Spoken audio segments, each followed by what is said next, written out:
दिल्ली पहुंचने पर विश्व विजेताओं का ग्रैंड वेलकम किया गया। एयरपोर्ट पे भी जमकर जश्न मनाया गया। ये आप ट्रॉफी को दिखाते हुए देख सकते हैं। यहां एयरपोर्ट पर उतरते ही कैप्टन रोहित शर्मा ने तमाम फैंस को ये ट्रॉफी दिखाई। खिलाड़ियों की पीएम मोदी से मुलाकात भी हुई, लेकिन एयरपोर्ट पर भव्य स्वागत है। देखिए रोहित शर्मा को ट्रॉफी ऊपर उठाते हुए, वो हाथ में रखी ट्रॉफी को ऊपर उठाकर फैंस को उस ट्रॉफी की झलक दिखाते हैं। बड़ी संख्या में फैंस यहां पर इकट्ठा हुए थे। पीएम मोदी ने टीम इंडिया को जीत की बधाई भी दी और एयरपोर्ट के बाद सीधा प्रधानमंत्री से मिलने पहुंचे टीम इंडिया के प्लेयर्स। जहां उनकी बात हुई प्रधानमंत्री से, पीएम ने सभी खिलाड़ियों को जीत की बधाई दी और उसके बाद अब मुंबई के लिए रवाना हो चुकी है टीम इंडिया। मुंबई में शाम को खिलाड़ियों की विक्ट्री परेड निकाली जानी है। बस के रूफटॉप पर सवार होकर यहां निकलेंगे मुंबई की सड़कों पर टीम इंडिया के खिलाड़ी और उसके बाद उनका एक सम्मान समारोह भी आयोजित उनके लिए किया जाना है। 3 तस्वीरें आपके टीवी स्क्रीन पर हैं। घर लौट आए हैं चैंपियंस। बारबाडोस में तूफान आने की वजह से टीम इंडिया के प्लेयर्स वहीं पर रुके हुए थे, वो नहीं आ पा रहे थे भारत, लेकिन उनको भारत वापस लाने के लिए बीसीसीआई ने एक स्पेशल विमान बारबाडोस भेजा और उस विमान से आज सुबह पहुंची है टीम इंडिया अपने वतन वापस। जहां एयरपोर्ट पर तमाम फैंस को देखकर कप्तान ने ट्रॉफी को ऊपर उठाया और उसकी तस्वीर लोगों को दिखाई। और यहाँ देखिए आईटीसी जो होटल में पहुंचते ही ग्रैंड वेलकम उनका वहां किया गया, जहां पर खिलाड़ियों ने केक काटा जो वर्ल्ड कप ट्रॉफी की शक्ल में था। जिसके बाद प्रधानमंत्री मोदी से टीम इंडिया के खिलाड़ियों की मुलाकात हुई। कोच राहुल द्रविड़ भी थे वहां पर, जय शाह वहां मौजूद थे और अब शाम को होगी मुंबई में विक्ट्री परेड, जिसके बाद सम्मान समारोह भी आयोजित किया जाएगा। ये देखिए यहां पर कप्तान को केक काटते हुए आप देख सकते हैं। वर्ल्ड कप ट्रॉफी की शक्ल में ये केक बनाया गया है। कप्तान रोहित शर्मा थिरकते हुए ढोल की थाप पर तमाम इंडिया के प्लेयर्स जश्न में हिस्सा लिया। टीम इंडिया के प्लेयर्स ने प्रधानमंत्री से मुलाकात की, पीएम ने उनसे बातचीत की, उनकी तारीफ की, उनके प्रयासों की। और थोड़ी ही देर में भारतीय टीम पहुंचेगी मुंबई, जहां विश्व विजेता टीम का ग्रैंड वेलकम होगा और मुंबई में निकाली जाएगी विक्ट्री परेड। तो बड़ी खबर आपको बता रहे हैं, बस के रूफटॉप पर खड़े होकर मुंबई की सड़कों से अपने फैंस के बीच में निकलेंगे टीम इंडिया के ये विश्व विजयी खिलाड़ी। शाम 5 बजे से मरीन ड्राइव में खुली बस पर ये विक्ट्री परेड होगी। पहले नरीमन पॉइंट से वानखेड़े स्टेडियम तक खुली बस में विक्ट्री परेड होगी। उसके बाद स्टेडियम में खिलाड़ियों को कैश प्राइज दिया जाएगा, वहां फैंस को फ्री एंट्री मिलेगी। आज सुबह 6:10 पर दिल्ली एयरपोर्ट टीम इंडिया के खिलाड़ी पहुंचे थे और टर्मिनल से बाहर आकर भी कप्तान रोहित शर्मा, बीसीसीआई सचिव जय शाह और प्रेसिडेंट रोजर बिन्नी ने केक काटा। और तस्वीरें आप देख रहे हैं, जब प्रधानमंत्री के साथ बातचीत की थी उससे पहले विमान में ट्रॉफी के साथ खिलाड़ियों के इन पलों को भी आप देख सकते हैं, जहां सभी खिलाड़ियों ने ट्रॉफी को अपने हाथ में लेकर तस्वीरें खिंचवाई। और ये केक काटते हुए खास इस मौके के लिए यहां पर केक तैयार किया गया था, उस केक को काटा कप्तान रोहित शर्मा ने। ये स्पेशल केक, इसके अलावा ढोल नगाड़ों की थाप पर भी रोहित थिरके। और बारबाडोस में तूफान की वजह से टीम इंडिया के खिलाड़ी वहीं पर रुके हुए थे, फंसी हुई थी पूरी टीम। उनको लाने के लिए ही स्पेशल विमान भेजा गया। देखिए किस तरह जो प्लेयर्स हैं ढोल की थाप पर थिरक रहे हैं।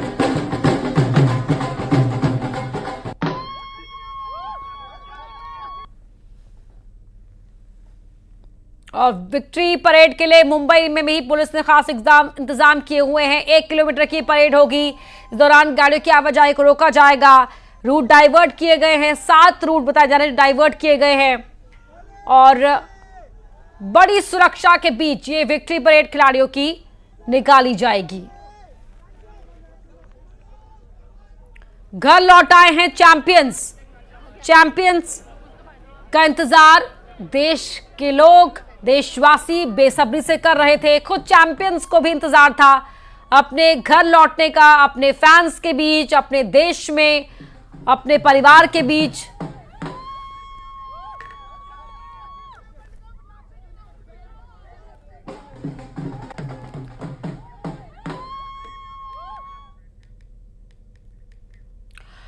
और अब रुक कर रहे बड़ी खबर की ओर। बड़ी खबर बैतूल से आपको बता रहे हैं, जहां शीतल झिरी बांध निर्माण का कड़ा विरोध करने पहुंचे हैं हजारों की संख्या में आदिवासी। कलेक्ट्रेट पहुंचे हैं। कलेक्टर को ज्ञापन देने की मांग पर ये आदिवासी अड़े हुए हैं। कलेक्ट्रेट परिसर में ही धरने पर बैठ गए हैं आदिवासी। पिछले दिनों सीएम डॉक्टर मोहन यादव ने शीतल झिरी बांध का शिलान्यास किया था। पूर्व सीएम शिवराज सिंह चौहान ने विधानसभा चुनाव से पहले बांध निर्माण को रोकने का वादा किया था और ऐसे में इस बांध निर्माण का कड़ा विरोध यहां पर आदिवासी कर रहे हैं। बड़ी संख्या में आप देख सकते हैं ये लोग इकट्ठा हुए हैं कलेक्ट्रेट में और कलेक्ट्रेट को ज्ञापन देने की मांग पर अड़े हुए हैं। ऋषु हमारे सहयोगी फोन लाइन पर जुड़ गए हैं। ऋषु, क्या एतराज है इन लोगों को? जी देखिए, ये जो शीतल झिरी बांध बन रहा है ये बैतूल ब्लॉक के अंतर्गत ये आता है और आदिवासियों की का ये विरोध है कि लगभग 8 गांव इस बांध निर्माण से प्रभावित होंगे और उनके कई ऐसे प्राचीन यहाँ पर देव स्थल हैं और सांस्कृतिक स्थल हैं जो इस बांध के डूब क्षेत्र में चले जाएंगे।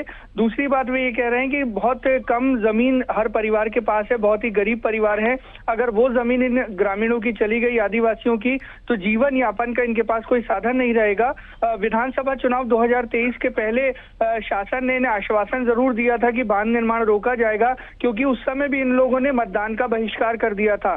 लेकिन अब चुनाव बीत जाने के बाद एक बार फिर अभी पिछले दिनों जब मुख्यमंत्री बैतूल आए हुए थे मुल्ताई तहसील में, उन्होंने भूमि पूजन कर दिया बांध निर्माण का, जिसके बाद फिर से ये मुद्दा गर्मा गया है और आज जो है हजारों की संख्या में जो आदिवासी हैं 8 गाँव के, वो कलेक्ट्रेट पहुंचे हैं और यहाँ पर वो कड़ा विरोध जता रहे हैं। बांध निर्माण ना हो इसकी वो मांग कर रहे हैं। उनका ये कहना है कि यदि बांध निर्माण होता है तो इसका कड़ा विरोध किया जाएगा, बांध निर्माण रोका जाएगा। और सबसे बड़ी बात वो जो ये कह रहे हैं कि 5वीं अनुसूची के अंतर्गत ये क्षेत्र आता है जहां पर ग्राम सभा के फैसले के विपरीत जाकर कोई भी काम नहीं किया जा सकता। ग्राम सभा ने भी एक प्रस्ताव पारित करके बांध निर्माण रोकने की बात कही थी। हालांकि अब जिला प्रशासन का ये कहना है कि शासन स्तर तक इनकी बात पहुंचाएंगे और आगे शासन को ही इस पूरे विषय पर निर्णय लेना है कि एक नीतिगत निर्णय है। ऋषि, बहुत शुक्रिया आपका इस पूरी जानकारी के लिए।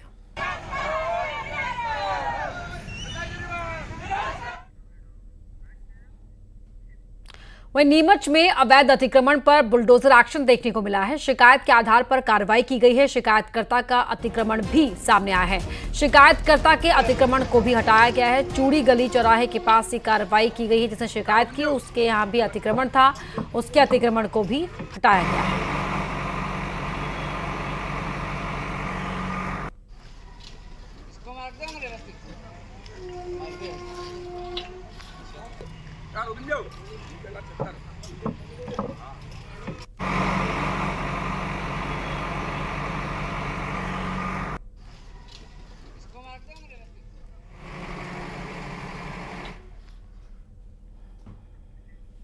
यूपी के हाथरस में हुए हादसे में ग्वालियर की रहने वाली रामश्री की मौत हो गई है। ग्वालियर से सोमवार को 2 गाड़ियों में करीब 12 महिलाएं नारायण साकार हरि भोले बाबा के सत्संग में शामिल होने गई थी।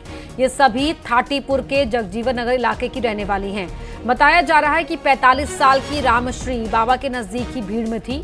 रामश्री का मुरार में अंतिम संस्कार किया गया। रामश्री के पति की पहले ही मौत हो गई थी। उसके 5 बच्चे हैं। बेटे पंकज के मुताबिक मां की बाबा में पिछले 2 साल से गहरी आस्था थी।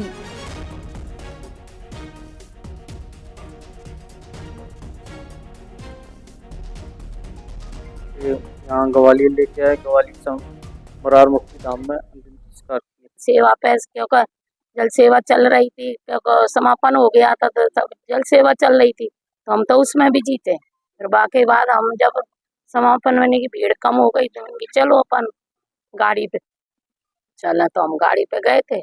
उसके बाद ऐसा जानकारी बाकी बाद में जानकारी मिली।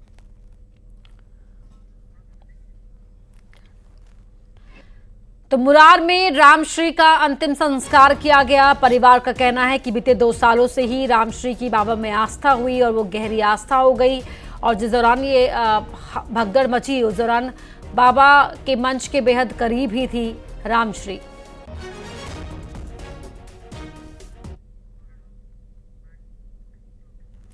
और यहां रुक रहे एक छोटे से ब्रेक के लिए, खबरें जारी है।